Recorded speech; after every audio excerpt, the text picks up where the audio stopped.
Hello. It's been a long day.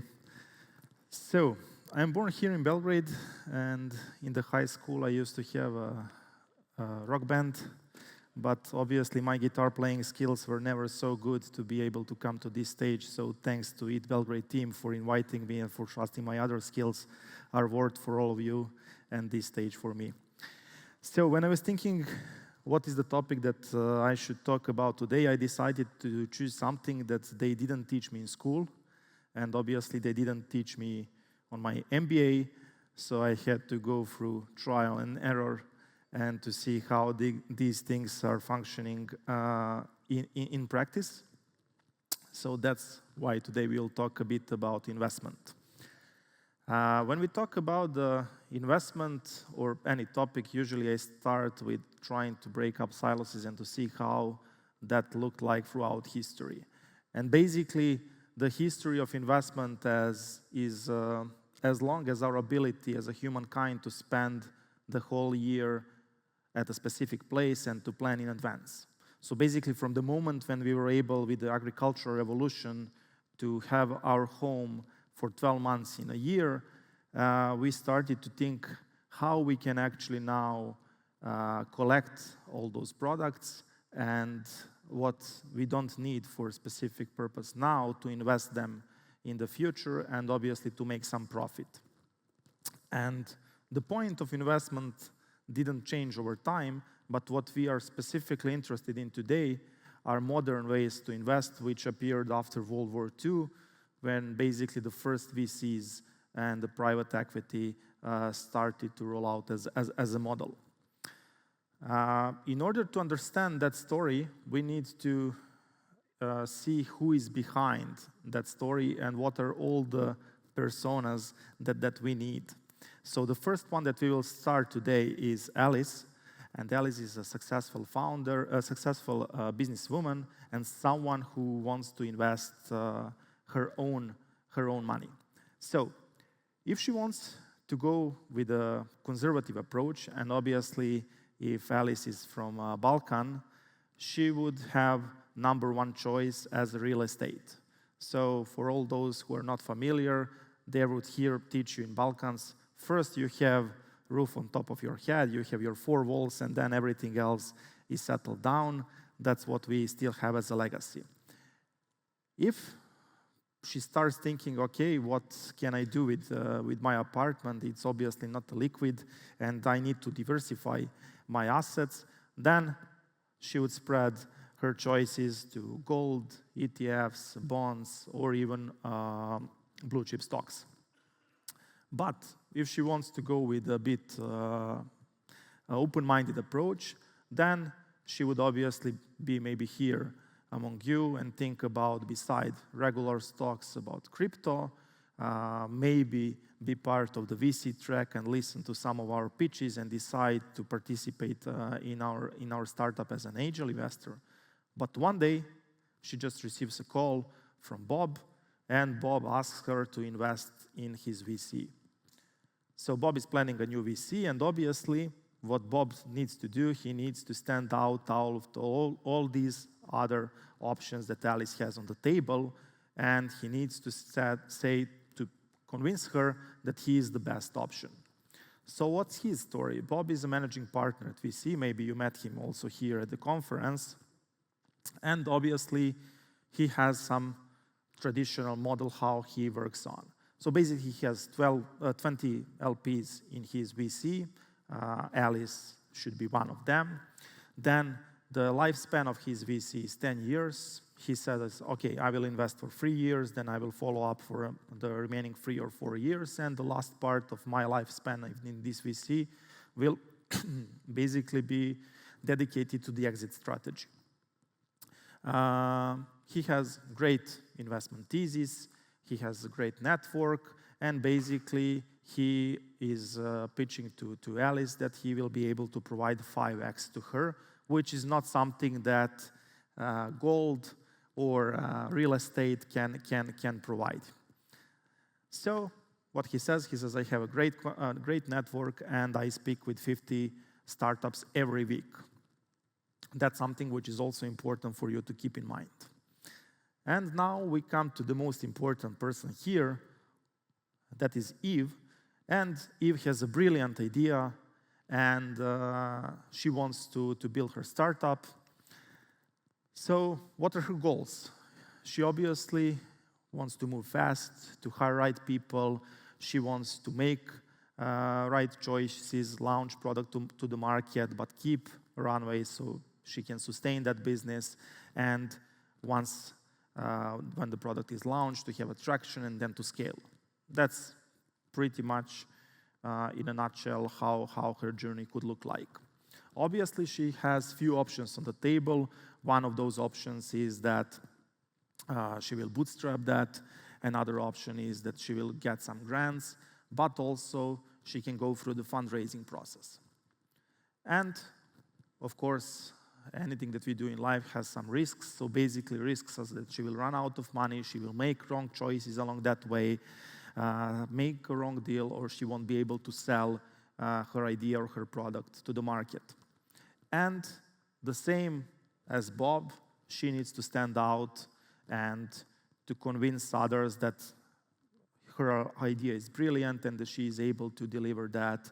And now, if she decides to go with the fundraising path, there is something which we call a reality check. And how that reality check looks like in a real life is basically that if you take a look at the VC's portfolio companies, 65% of them will fail or failed already. And that's pretty important to keep in mind, because this is the math behind all these big numbers that we need to be aware of in order to understand if we want to talk with VCs and if we want to raise money from them, how they're actually able to make money and how they're actually able to make 5x. So basically, if you go to the bottom, they will earn money and they will come to those 5x only by these minor percentages or 0-point-something percentages of the companies that they invest in. So how the thought process looks like from a VC perspective, from Bob's side.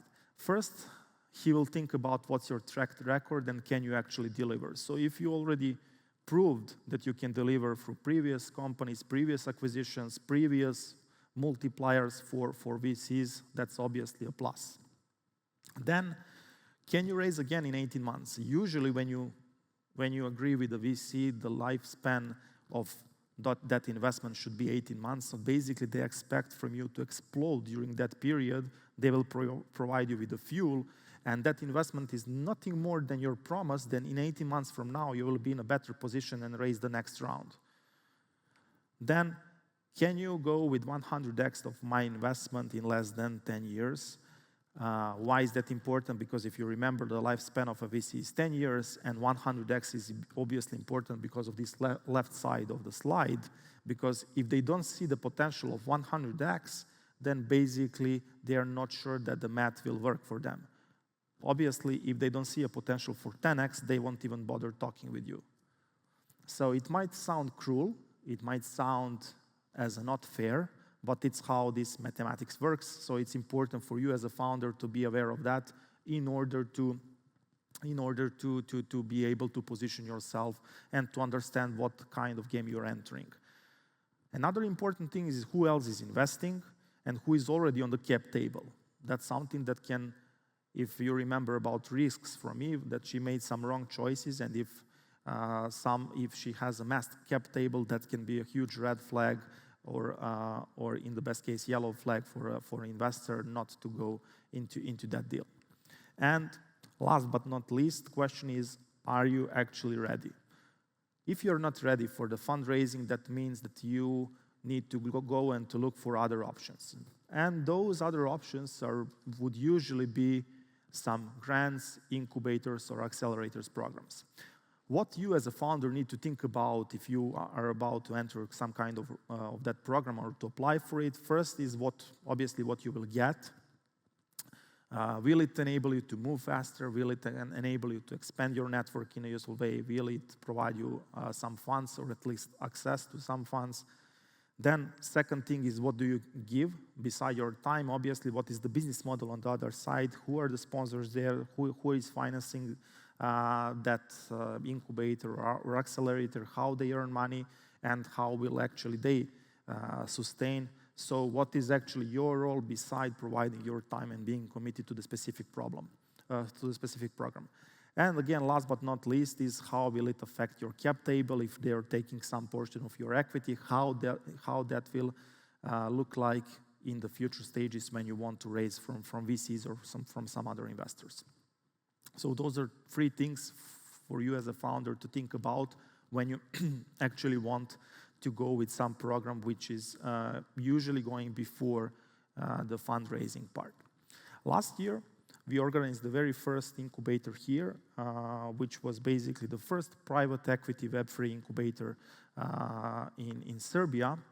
And obviously, it was a great experience, and we had some takeaways. So first of all, first lesson learned is that the program got great feedback. Many people, including mentors who participated in dozens or hundreds of similar kind of programs, said that it was the best shaped and organized program of its kind. It's not just because like we are super smart with that, but it was because one of the reasons is because we were investing our own money and we were trying to see, okay, what we can actually do with our own money, how we can actually maximize the potential of this kind of the program. And we didn't have any kind of burden from other external factors. We were actually free to organize whatever we want and to shape it completely around the needs of the local market and local founders in that specific stage of the Web3 startup. Another important lesson was that domain-specific knowledge is very needed, which means that program is great, but once when you are facing specific problem, you need someone to help you with resolving that specific problem and to unblock you so you can move super fast. That's something which is very important when you are dealing with something which is not a well-known field and which is not a problem that someone else already solved on the market. So if you're in the traditional industry, which has like a template approaches, that might not be the case, but here in the Web3, when you're usually first on the market to work on a specific problem, or you're working on the market with some other people, but no one solved that so far, it is very important that you have smart people around you that can help you with a specific domain and unblock you.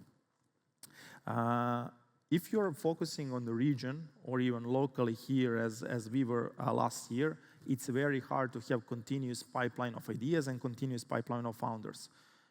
It's obviously great when you do it once. It can be great if you do it 2 times, but then at some point, like 2 to 3, 4 years from now, you will come to the problem that you have a very limited supply because this is not China, this is not India, this is not even, some super large market. So we need to be aware what is the number of people that we have, how demography looks like, and how we can actually shape the model around that.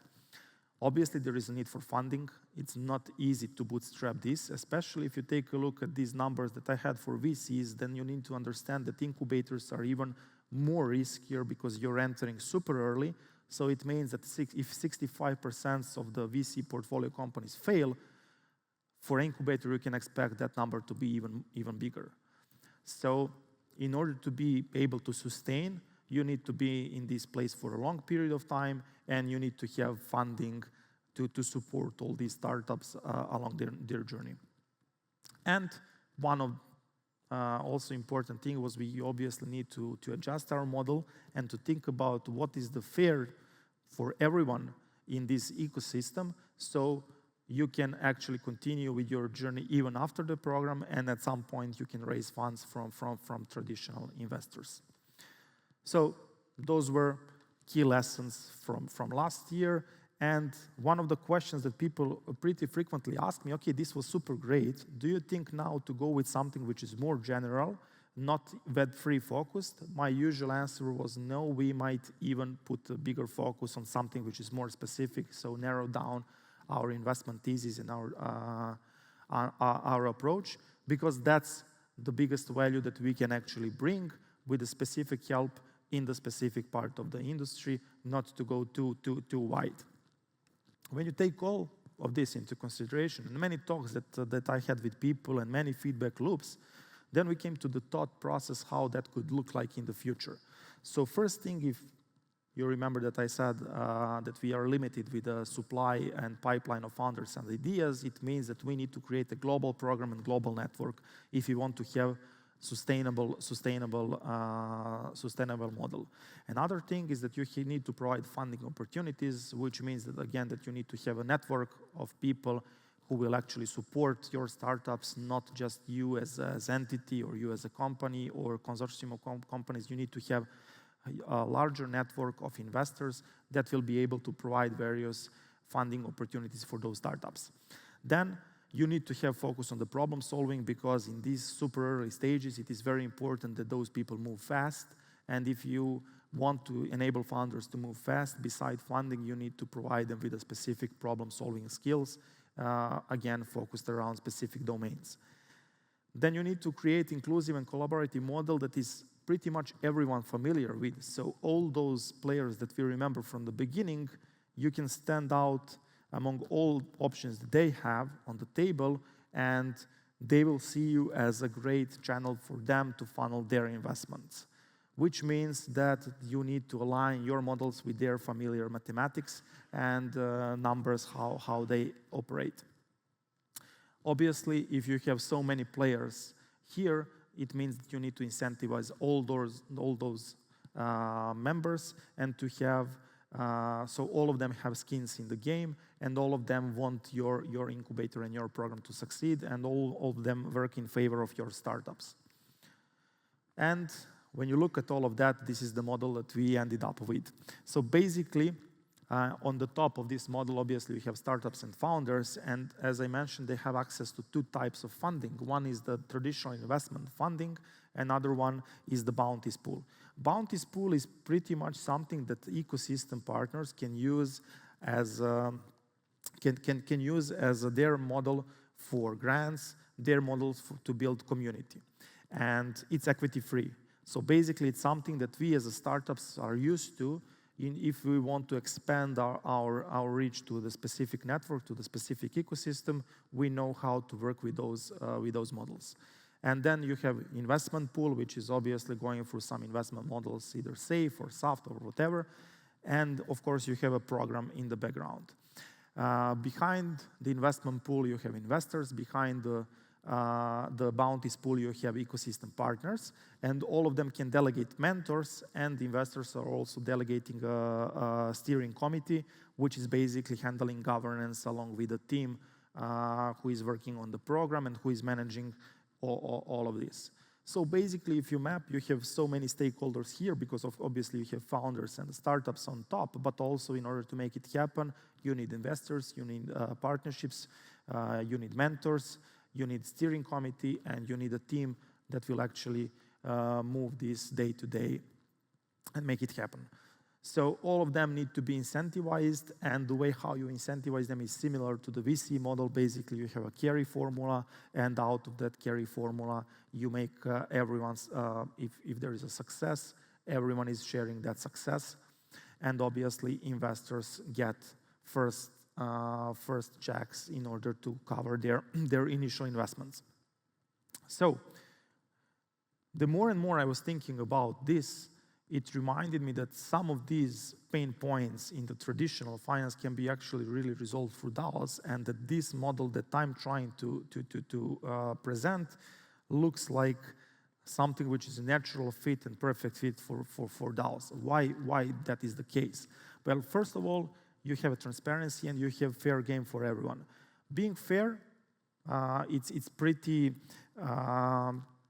huge question mark what it means, because if we ask here what would be fair, we would get like hundreds of different answers. But if we have a transparent model, it means that all of us agreed to work based on that model, and all of us can actually contribute to make this model better.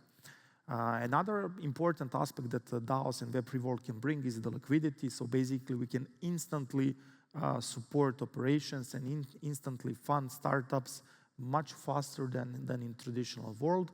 And again, we have that kind of transparency through mobile funds. Very important thing is that if we have a shared model and transparent model, we have also collaboration and shared ownership, and we know what is the what is the logical way, who is accountable for which part. We also have a community and investors network build, which is important again because you cannot move this for a long time alone. And you have a governance, which means that if something is broken, we can fix it together, and we can work as a collective around the model that this will be in the future. All of that together can bring completely a new model how we approach to the investments, which is also important for someone who is talking from the Balkans perspective, because we from this region were somehow cut off the traditional investment opportunities, and we can now be in the same position as anyone else in the world, and we can actually, build and support new startups here from the region, but also globally by operating from anywhere. So those were my thoughts about the investment. Now, if we have some time for questions.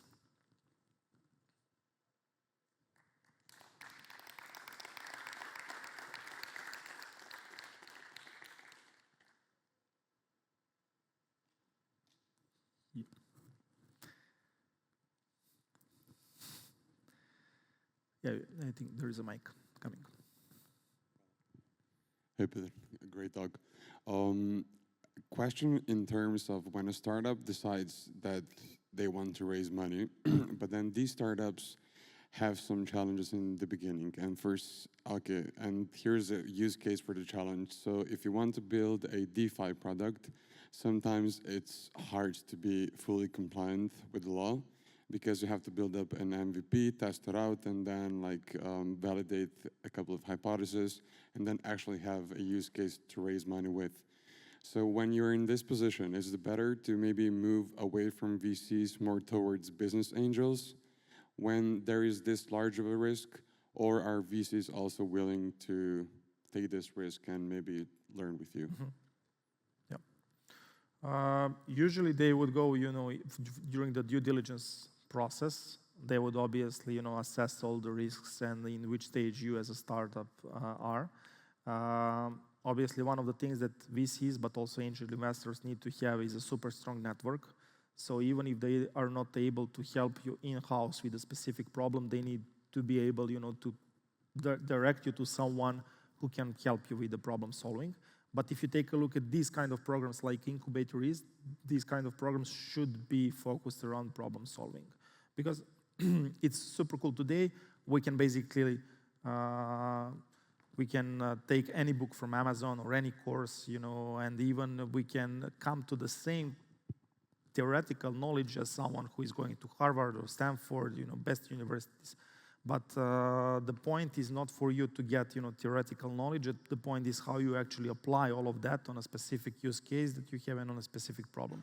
That's why you need to tailor a program around that will actually help you, that if you still don't have a validated product and if you still have, regulatory risks, those programs should enable you to move faster and to validate it faster in a more efficient way with less money, etc. So they should be tailored around that for you to reduce that risk as much as possible.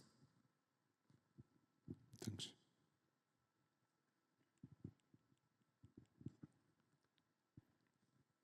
No more questions. First time, second time. Thank you very much.